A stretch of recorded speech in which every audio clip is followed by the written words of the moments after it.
My idea of protecting the environment, after the basics of trying to recycle and sort out my trash, was planting trees, actually, on a plot of land in Inhambane that I found degraded and very poor in vegetation because it had been abused to extract sand, and so I've reforested that area.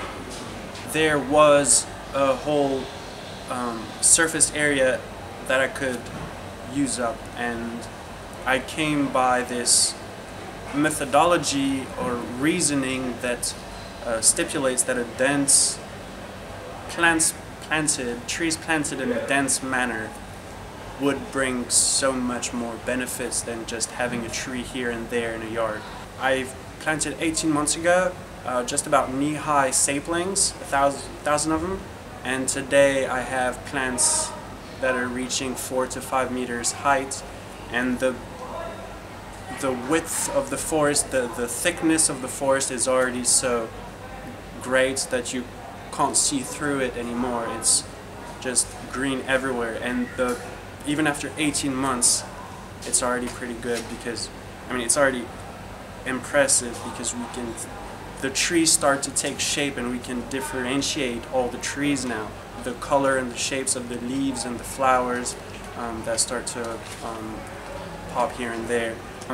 Which trees I picked was based on research, so there's lots of literature, information available online, open source. There's books for every country, every region of every continent, detailing all the plants that are endemic or native to a specific area.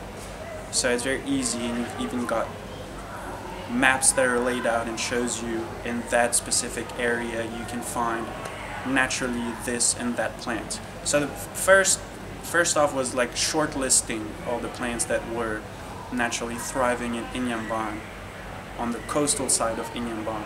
There's going to be a big difference between the plants a few kilometers inland and the plants on the coastal side. So you've got a big Bible called Trees and Shrubs of Southern Africa. Alright, it's been edited and updated throughout the years. It's very, very impressive, the amount of information you can find there. There's one that's been published specifically on Mozambique trees and shrubs a few years ago. That one's available to order online.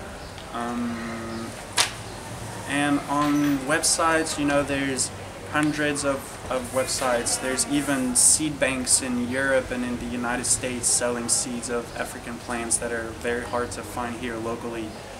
The idea is to recreate a centenary forest, a centenary primitive forest, in the space of 20 to 30 years. So you'd need a space of empty land as little as something 16 square meter, 4 by 4 meters, roughly 13 by 13 feet.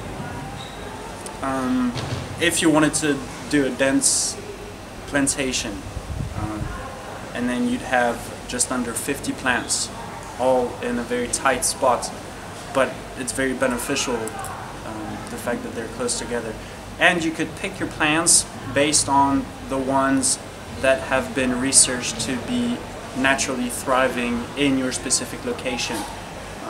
If you're on Makaneta Peninsula, you'd be looking at a specific list of plants that you could choose from. If you're in Matola, it could be another set of plants to pick from. And then you can let go of your imagination as to mix together your flower plants, your fruit plants, the ones that are known to attract specific birds, the ones that grow big for shade, and the ones that never lose their leaves, etc., etc.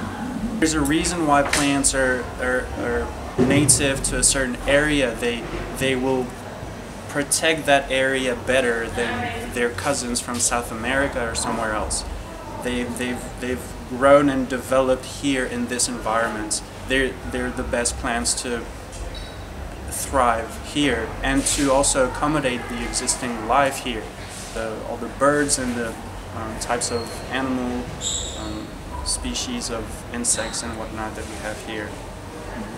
First benefit I see is it brings down the temperature. it provides so much space, so much shade, and it generates condensation and humidity, so it brings the temperature down.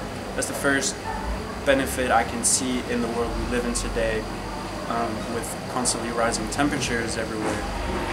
Another benefit, of course, is the bird life that's going to develop, the insect life that we can attract, that are going to be attracted by the trees you've planted. In cases of windy areas, coastal areas, protection of the building of the people is also provided by the trees. They're a natural barrier to strong winds. They soak up a lot of water in case of heavy rains, so they prevent floodings, etc. And you know, a lot of people working in the timberline have been having ideas about developing, you know, a culture of chanfuta or micrus simbiri, you know, because it's hot on the market for timber. It's really good wood for structures, for building. But when they see my forest, they realize that planting a hectare of the same tree is not going to give as much as it's not going to give more results than if you diversified, right? And then if you diversify, then the mafureira, every time it loses its leaf, the leaves are loaded with nitrogen that's going to seep into the ground and bring nutrients to the neighboring plants. So the plants are really working together and on all aspects, and that's what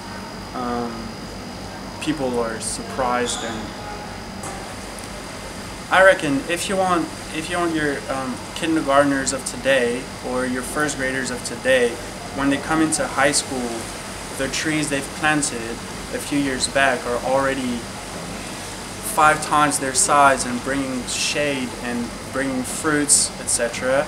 I reckon you want to follow the dense plantation methodology maybe, and allocate a small space on your campus where you're going to fit together maybe 48 plants on a 4x4 parcel, and I reckon that's what you should do. You will see the benefits of what a forest brings as opposed to having one tree in that corner, another one over there, and then they're on their own, they're separated, but if they grow together, their roots are going to work together, they're going to compete with one another to grow faster, etc.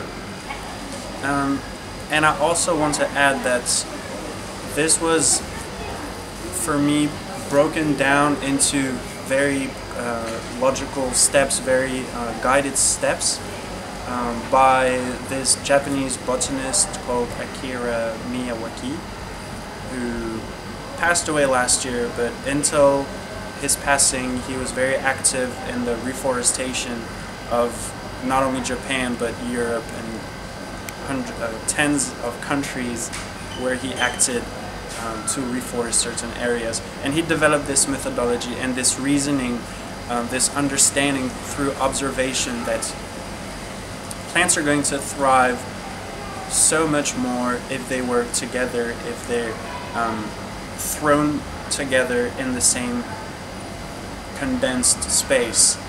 That's what will give them their protection, that's what will give them everything they need. Each plant is going to bring something to the table, and if they work together, the benefits are duplicated. So Thomas, thank you so much for taking the time for doing this with us, and of course for celebrating World Environment Day with us, which is on the 5th of June. We are definitely going to take you up on your challenge of planting more trees at AISM and getting our community to plant more trees as well, because the benefits, as we've heard, are tremendous to our environment. Thank you so much. That's great. Thank you, Sylvia.